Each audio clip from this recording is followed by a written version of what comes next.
Boy, I have everybody else's notes here. I could have just used those. However, I do have some props to aid in some of my explanations, memories, cherished times that I have known Arline. Arline, when I was asked by Ruth to stand here before you to represent our parish family, my personal family, I was indeed honored.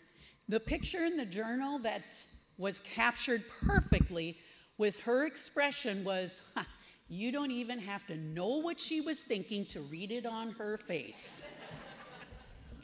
Tonight, Arline, we're here to celebrate you.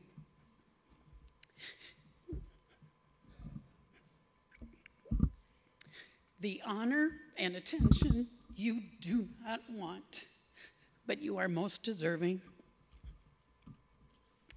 I stand before you, the members of Newham Farm City Hub Club, and the memories we have of her go way back. Some of the fondest ones are with my family, my boys who have adjectives sometimes that they just love to reminisce things with Arline. We really are here to bring you an awareness of the Arline we know and love on a day-to-day basis in St. George. In all honesty, it is very difficult to achieve this in these just few minutes. And I've struggled and I struggled and I thought and I thought. And with weeks of thinking on my walks and talking with my family, I think we can best describe Arline by the letters of her name. The A of Arline, attentive. We've talked about it from the others. To the needs of others, the tasks at hand far outweigh anything she has ever heard or wanted to do for herself. We've all heard the phrase, quiet as a church mouse. Yep, that's our Arline. Here we go. Rare is the time when you don't catch her walking into the back of our church with part of a vacuum cleaner, the vacuum cleaner hose, or brand new vacuum cleaner bags, quietly sneaking them into the church closet, wiping clean the fingerprints from our church windows with Windex, wiping the front entryway door, always watering and caring for the green plants in our church. But most importantly, she washes and folds the dish towels in our kitchen all the time. You can't get them out quick enough, but when you do and you bring them back,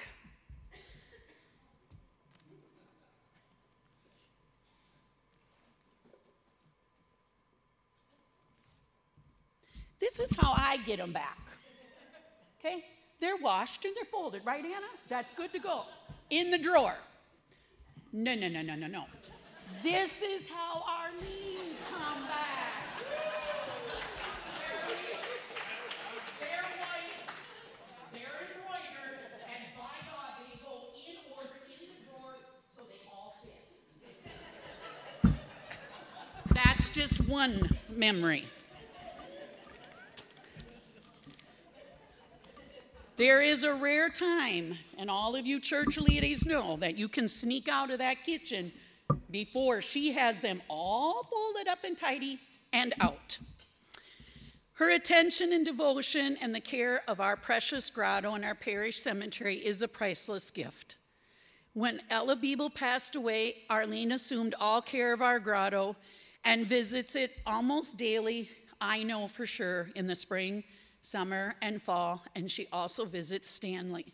She doesn't know others are watching. She does it very quietly and very respectfully. Just so you know, when she carries the statues into our parish center for the winter, they're bigger than she is.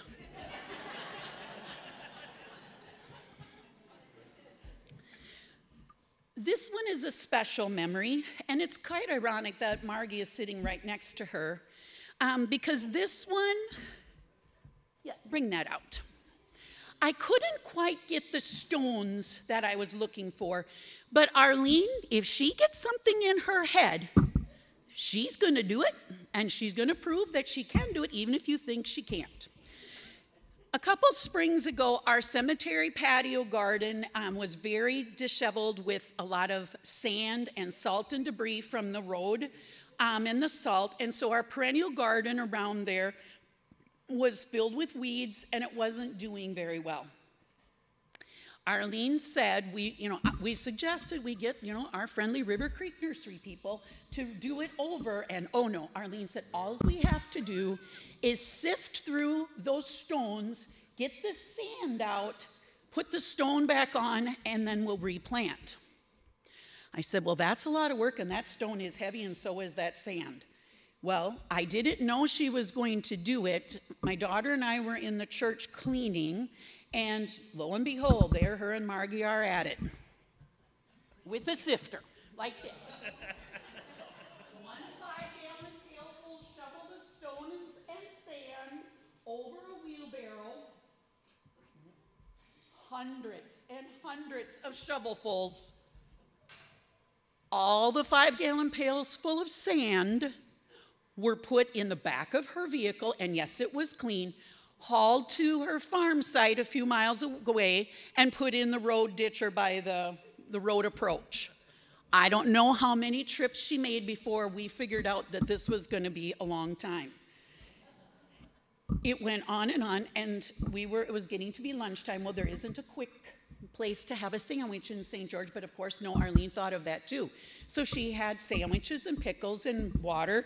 So we had a quick lunch on the front steps of the church, and we went back to sifting and hauling and sifting and hauling, and it was getting hotter and hotter and hotter as this spring day went on.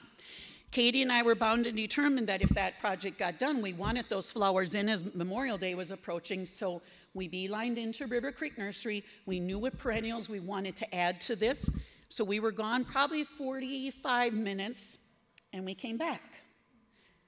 And I said to Katie, there's 3 people there now. Well, who is that?